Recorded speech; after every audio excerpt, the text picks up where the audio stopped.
All right, so hopefully you've gone and you've mastered direct variation, so something like y equals kx, and you've mastered inverse variation, which is k over x. The next thing we're going to do is that we are going to master these combined. So the first one we're going to look at is this word jointly. Jointly is really direct. It's just when you're directly proportional to more than one variable. So if it says y varies, you write y equals k. And then if it says jointly, you do it directly with x and z. So here's an example. Suppose x varies. So right away, the first thing I'm going to do is x varies. Then I see this word jointly, I think directly, as y and z squared. So this time I put a y and a z squared.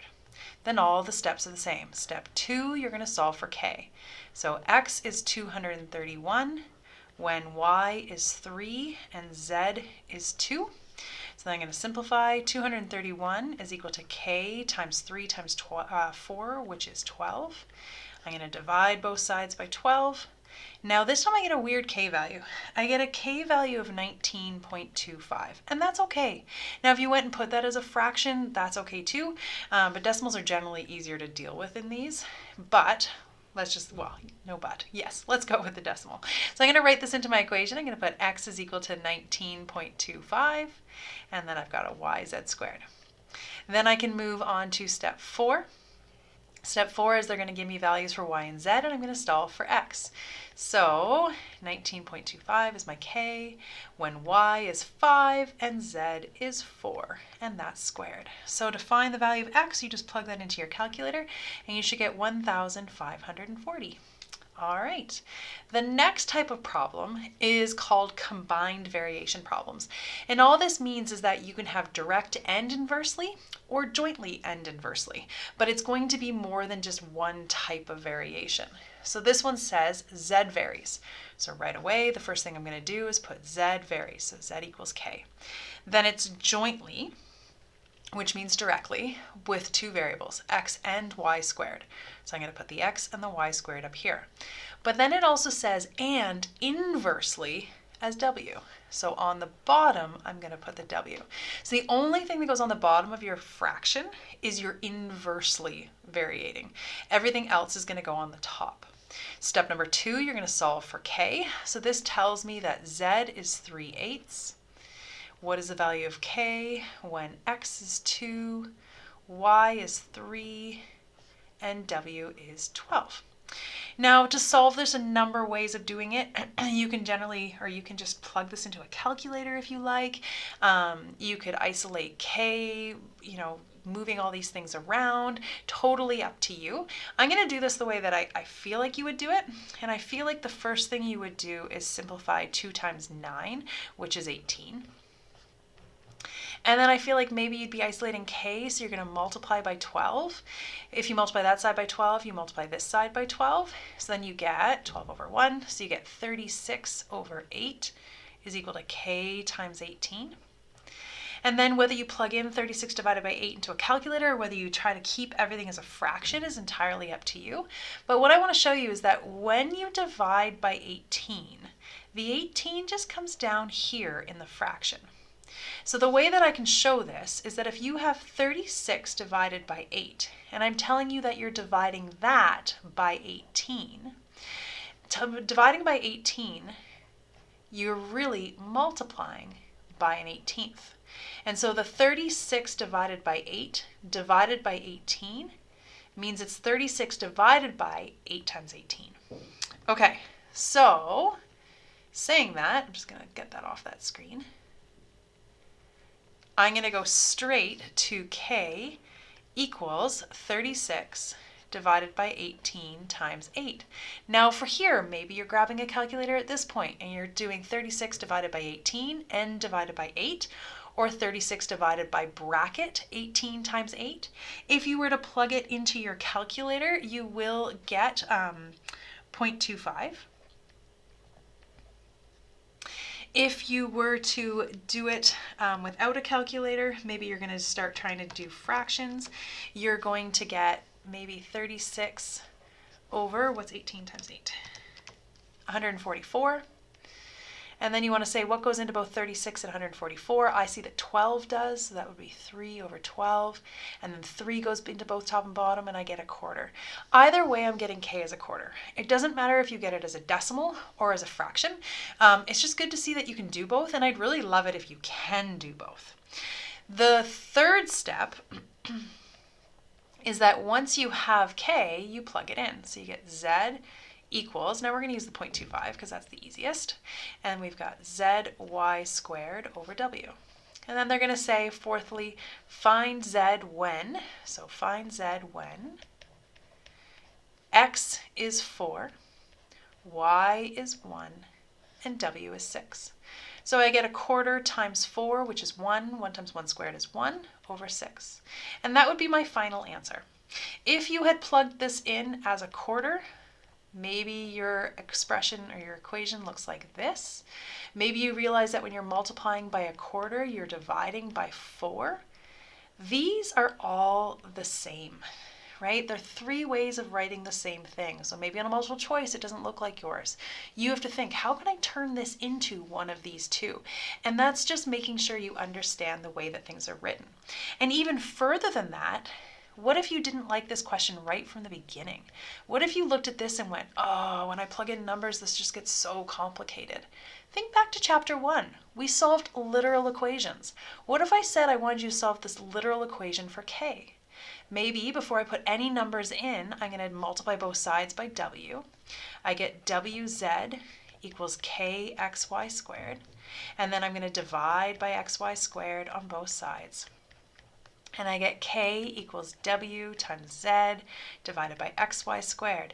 Then to solve for k, I'm just putting the numbers into this already rearranged equation. We do this a lot in physics.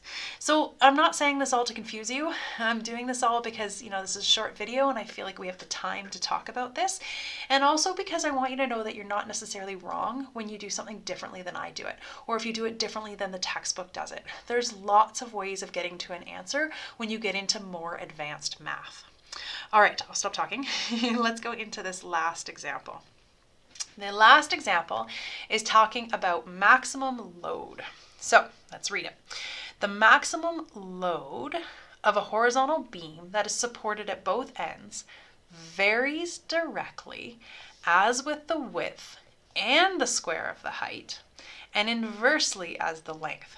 So I took this question like straight from the textbook, and right off the bat it drives me nuts. Yes, they've added in more words, that's okay, but they've used the word directly when they should have used the word jointly. And I find this gets done all the time. So just keep in mind, jointly and directly mean the same thing.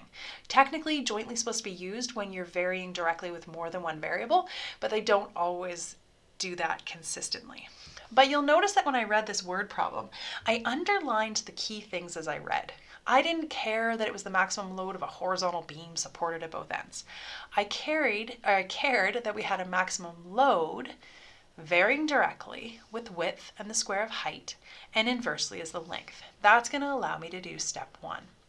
So before I do step 1, let's define our variables. We've got load, we've got width, we've got height, and we've got length. In an ideal world, I would only have one L, but I have 2. And look at this. When I wrote load, I did a capital L. When I wrote length, I did a little l. So let's do that. I'm going to define these variables both with L's, but different L's. And I'm going to put in W, and I'm going to put in H. Yes, you can use X, Y, Z, P, L, M, N, but it's so much easier with these if you choose the appropriate variables, because it helps you when you're plugging in all this information. So load varies, so I'm going to start with L equals K, directly with width and the square of the height, and inversely with length. That's step number 1.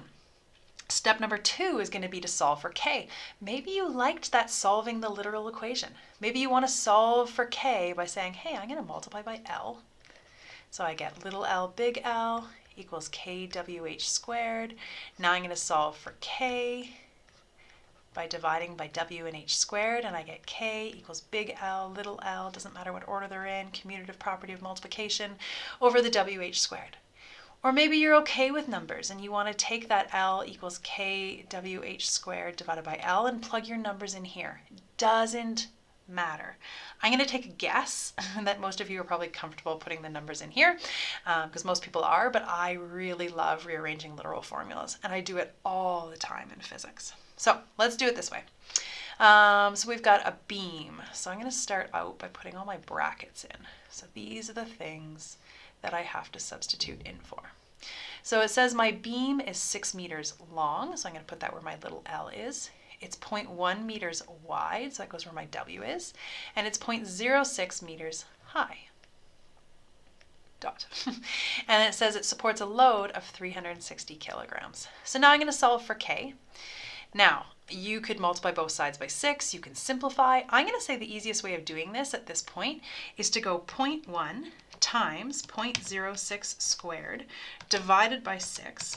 And that gets me 0.00006. Then to solve for K, I'm going to divide both sides by 0.0006. I think I forgot to say a 0 there. You get the gist. 0.00006. And I end up with K, plugging that into my calculator, as 6 million. It's huge. That's okay. Now, step number 3. So step number 1, writing your equations. Step number 2, solving for K. Step number 3, plugging in your K. So load is equal to 6 million WH squared all over length. Step 4, you're always going to solve for load when. So 6 million. When the, and I never gave it to you in the right order. So then I go through and I draw my brackets and I read. So it says a beam is 16 meters long, so that goes in the denominator. 0.2 meters wide, that goes in for W. 0.08, that goes in for height. Then I take all that and I plug it into my calculator. So 6 million times 0.2 times 0.08 squared divided by 16, and I get 480. This is a load. Load is measured in kilograms. And that's it. So I know this video got a little bit more complicated, but it's because there became more numbers and it became more confusing. How do you solve this? And everybody's brain works a little bit differently. So you feel free to choose and do what makes the most sense to you, and hopefully you'll get them right. Make sure you're checking your answers in the back of the book.